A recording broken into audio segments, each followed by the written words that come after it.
feathers. It was almost suffocating, but it was comfortable and very soft. Jemima Puddle-Duck was rather surprised to find such a vast quantity of feathers, but it was very comfortable, and she made a nest without any trouble at all. When she came out, the sandy-whiskered gentleman was sitting on a log reading the newspaper. At least he had it spread out, but he was looking over the top of it. He was so polite that he seemed almost sorry to let Jemima go home for the night. He promised to take great care of her nest until she came back again next day. He said he loved eggs and ducklings. He should be proud to see a fine nestful in his woodshed. Jemima Puddle-Duck came every afternoon. She laid 9 eggs in the nest. They were greeny white and very large. The foxy gentleman admired them immensely. He used to turn them over and count them when Jemima was not there. At last, Jemima told him that she intended to begin to sit next day. "And I will bring a bag of corn with me so that I need never leave my nest until the eggs are hatched. They might catch cold," said the conscientious Jemima. "Madam, I beg you not to trouble yourself with a bag. I will provide oats. But before you commence your tedious sitting, I intend to give you a treat. Let us have a dinner party all to ourselves. May I ask you to bring up some herbs from the farm garden to make a savoury omelette? Sage and thyme, and mint, and 2 onions, and some parsley. I will provide lard for the stuff, lard for the omelette," said the hospitable gentleman with sandy whiskers. Jemima Puddle-Duck was a simpleton. Not even the mention of sage and onions made her suspicious. She went round the farm garden, nibbling off snippets of all the different sorts of herbs that are used for stuffing roast duck.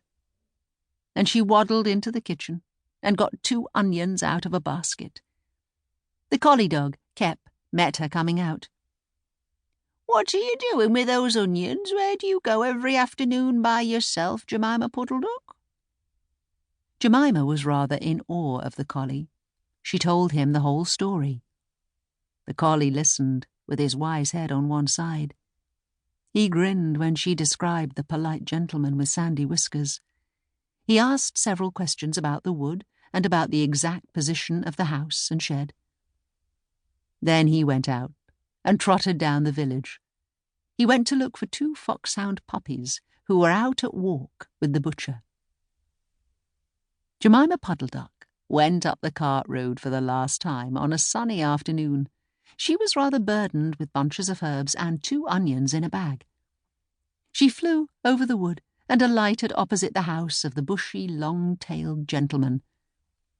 He was sitting on a log. He sniffed the air and kept glancing uneasily round the wood. When Jemima alighted, he quite jumped. "Come into the house as soon as you have looked at your eggs. Give me the herbs for the omelette. Be sharp." He was rather abrupt. Jemima Puddle-Duck had never heard him speak like that. She felt surprised and uncomfortable. While she was inside, she heard pattering feet round the back of the shed. Someone with a black nose sniffed at the bottom of the door and then locked it. Jemima became much alarmed. A moment afterwards, there were most awful noises, barking, baying, growls and howls, squealing and groans. And nothing more was ever seen of that foxy, whiskered gentleman. Presently, Kep opened the door of the shed and let out Jemima Puddle-Duck. Unfortunately, the puppies rushed in and gobbled up all the eggs before he could stop them. He had a bite on his ear, and both the puppies were limping. Jemima Puddle-Duck was escorted home in tears on account of those eggs. She laid some more in June, and she was permitted to keep them herself, but only 4 of them hatched. Jemima Puddle-Duck said that it was because of her nerves, but she'd always been a bad sitter. The end.